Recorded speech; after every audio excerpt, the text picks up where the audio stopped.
میں نے جواد کو بتایا تو وہ کہنے لگے کہ ہر چیز کا ایک سائیڈ ایفیکٹ ہوتا ہے اور شاید یہ انجیکشن اس سے تمہیں درد ہو رہا ہے۔ 1 ہفتے کی بات ہے، درد برداشت کر لو۔ یہ سب کچھ میں تمہاری خاطر ہی تو کر رہا ہوں، تاکہ تمہاری کبھی بھی تمہیں چھپ چھپ کر آنسو بہانے کی ضرورت نہ پیش آئے۔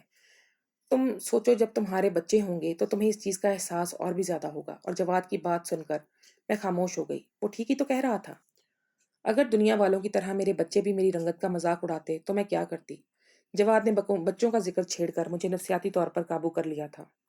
شادی کے بعد عورت کی ایک ہی کمزوری ہوتی ہے اور وہ ہوتی ہے اس کی اولاد۔ جواد نے اسی بات کا فائدہ اٹھایا تھا۔ اولاد کے نام پر میں ہر درد لینے کو تیار تھی۔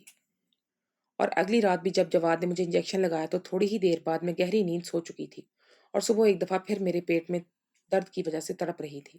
یہ درد میری برداشت سے باہر ہوتا جا رہا تھا۔ گھر میں ذکر بھی نہیں کر سکتی تھی کیونکہ اب جواد یہ علاج بہت خاموشی سے کر رہا تھا۔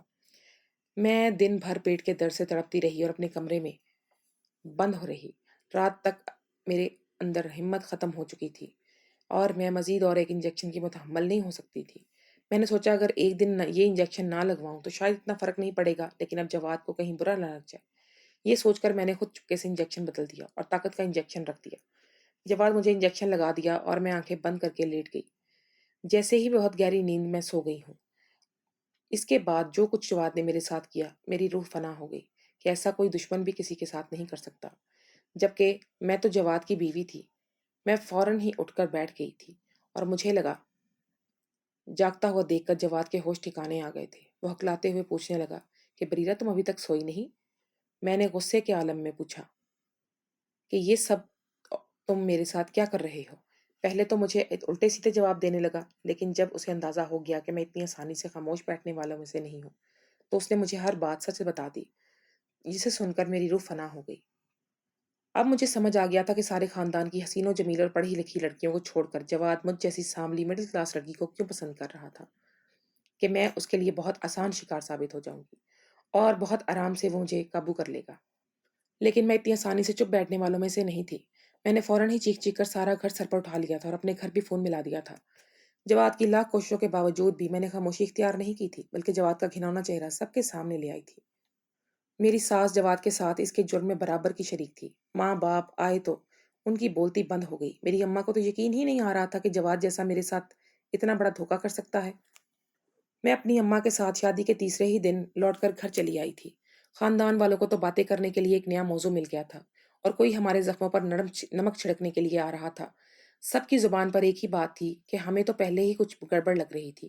بریرہ جیسی خوبصورت صورت کی لڑکی سے جواد جیسا لڑکا کیسے شادی کر سکتا ہے؟ کچھ خاندان والوں نے تو جواد کی طرفداری کرتے ہوئے مجھے ہی برا بھلا کہہ رہے تھے، کیونکہ جواد کی ماں نے انہیں قصے سنا دیے تھے۔ ہر طرف میری بد کرداری کا چرچا ہو رہا تھا اور میں اپنی قسمت پر آنسو بہانے میں مگن تھی۔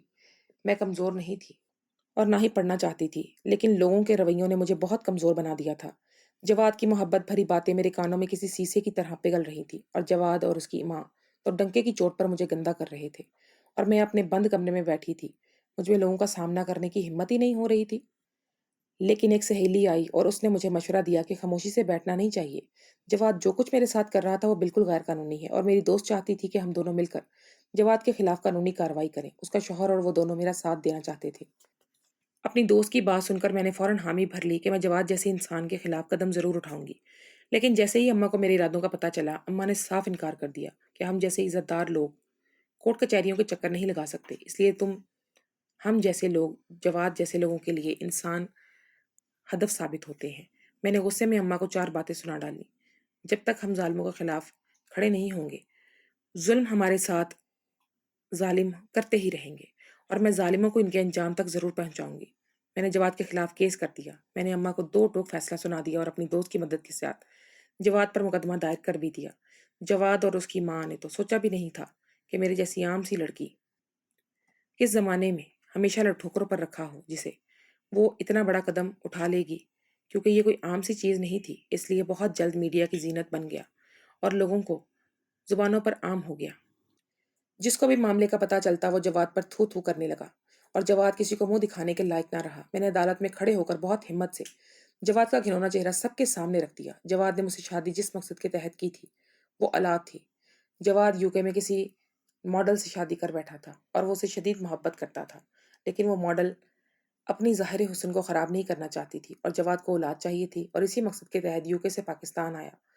پہلی بیوی سے ہی اولاد چاہتا تھا، اس لیے اس نے جان بوجھ کر مجھ جیسی ساملی غریب اور لڑکی سے شادی کر لی۔